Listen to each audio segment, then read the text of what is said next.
Last time, I started discussing the first of the five key counseling skills and techniques. Today, let's continue learning three more skills. Number one, active listening and responsiveness. As a counselor, a vital part of your job is to help a person feel heard, respected, and validated. One way to do this is through active listening, which may include eye contact, nodding, facial expressions, and body language. Active listening shows you're engaged and focused on what your client is saying. It's part of the job to ensure your body language, facial expressions, and tone of voice don't inadvertently convey frustration, boredom, or judgment. How you respond to your clients, both verbally and non verbally, will affect how comfortable they are sharing with you and whether they choose to continue the counselor counselee relationship. Number two, questioning ability. Counselors should be as skilled in asking questions as they are in listening. There are two types of questioning styles used in counseling field: open and closed. Open questions don't require a yes or no answer and leave room for a person to elaborate. They're intended as a way for the counselor to gather more information. How does that make you feel? Is an example of an open question. Closed questions are asked in pursuit of specific answers. For example, does that make you angry? Elicits a yes or no response. To ask the right questions, counselors must be able to build on past sessions with their counselees.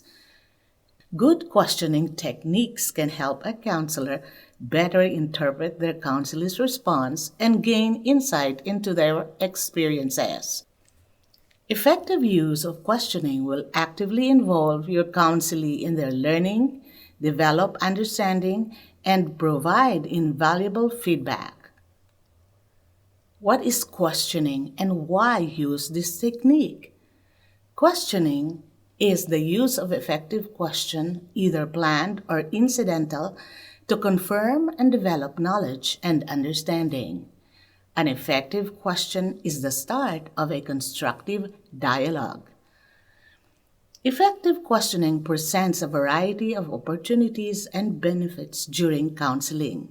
It will help the counselors to discover what the counselee knows, identify misconceptions, show progress, fix facts, challenge benefits, develop understanding and reasoning.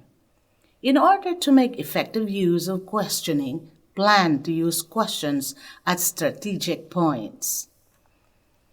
Plan the question in terms of pose or pause. Pose questions that are relevant, reliable, and clear. Allow plenty of pauses to catch your breath and relax. Over time, involve the counselee but with a sensible choice of questions. Questions are important to develop understanding and competence not only with the counselee but also when circulating and supporting other people. An effective series of questions might start with a closed question, followed by open questions graduated according to a cognitive classification. What was your result? How did you arrive at that result? Where else can you use this method? And how can you improve the method? Encourage high-demand counselees by giving prompts. Use key questions to check learning and promote self-confidence. Acknowledge correct answer and use them as a springboard with others in the class.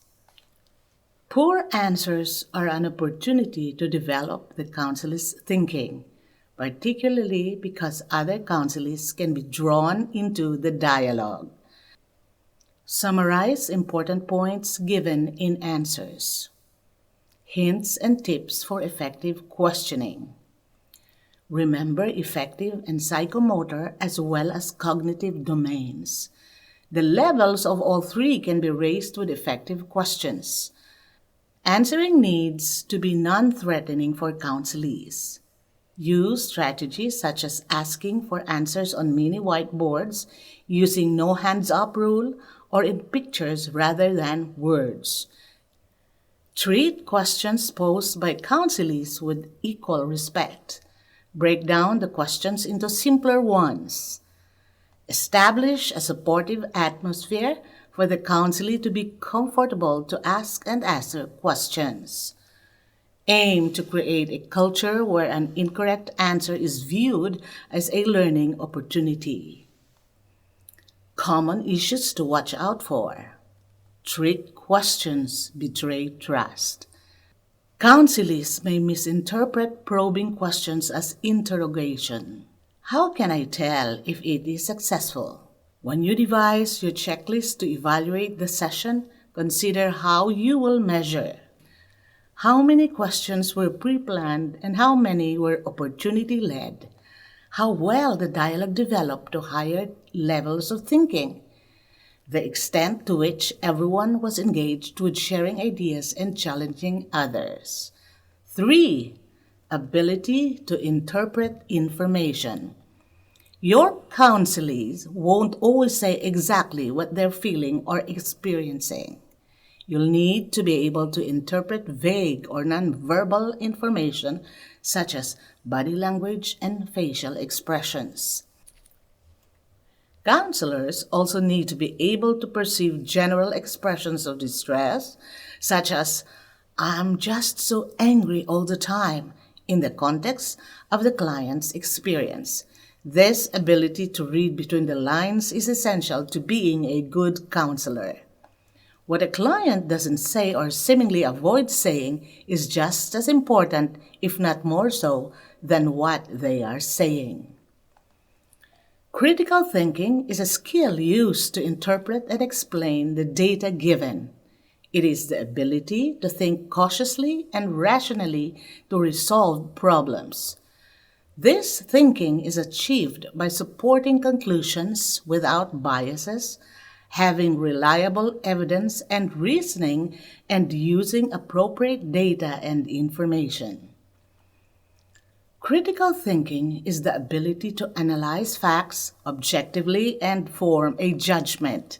It is a form of emotional intelligence.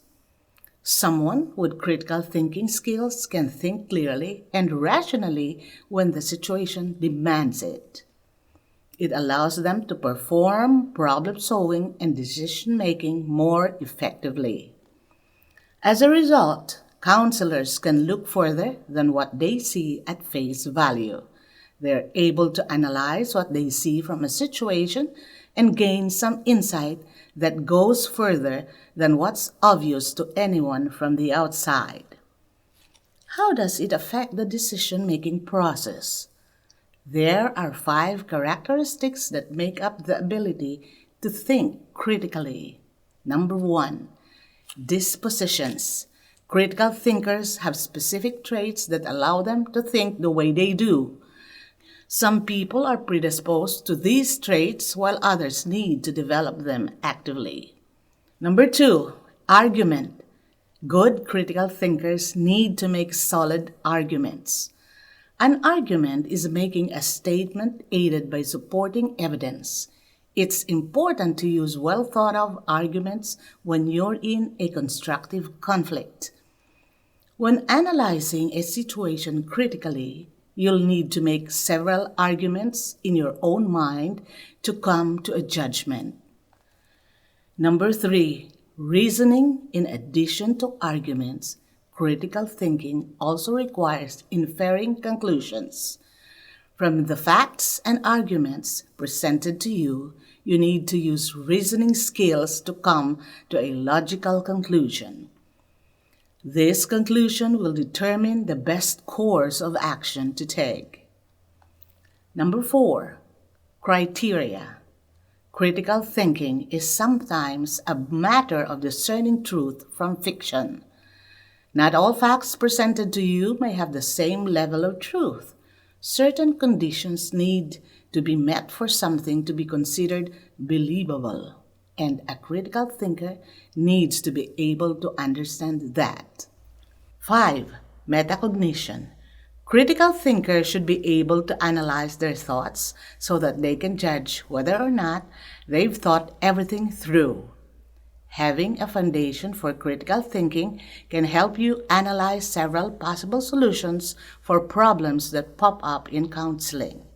It can also help you analyze different viewpoints, come up with the best solution for complex problems, become a better learner. Let's explore the 6 critical thinking skills you should learn and why they're so important to the critical thinking process. 1. Identifying biases. Biases can influence how someone understands the facts presented to them. But when you're aware of those biases, you can question yourself on those biases and consider other points of view. Number 2. Inference. Inference is the ability to draw conclusions based on the information you have. Without inference, it can be difficult to take action once you've analyzed the facts presented to you. Processing information is key to coming up with a reasoned judgment. Number 3, research. Before you analyze facts and infer a conclusion, you need to find out what those facts are. Researching skills allow you to discover facts and figures to solve a problem. Not all situations will have the required information available to you. Researching skills are necessary to dig into a situation and gather the information you need to think critically. Number 4, identification. Identification is different from inference and research. It involves being able to identify a problem, but also what's influencing that problem. In short, identification is necessary for someone to realize that they need to think critically about something. Without proper identification skills, it will be difficult for someone to know when it's time to analyze a situation. Without identification skills, you could easily keep going without realizing where's an issue. But when you identify what's going on, you can see that someone is broken and needs your help. Once you identify the fact that there is a problem, you start analyzing what's going on to solve the issue. 5. Curiosity. Don't be afraid to question everything and explore what you're curious about. That's because intellectual curiosity is a valuable skill, especially when it comes to critical thinking of the counselor. 6. Judging relevance. Not all information is equally pertinent. To make a critical judgment, it's important to be able to judge the relevance of the information you have. Without judging relevance, you'd spend too much time on details that won't matter as much for the final desired outcome. But when you're able to discern what's most pertinent, you can give that information more weight as you're thinking critically. In conclusion, God sent the once broken to the broken ones with a message of His grace so that He can claim every heart for His glory. God bless you.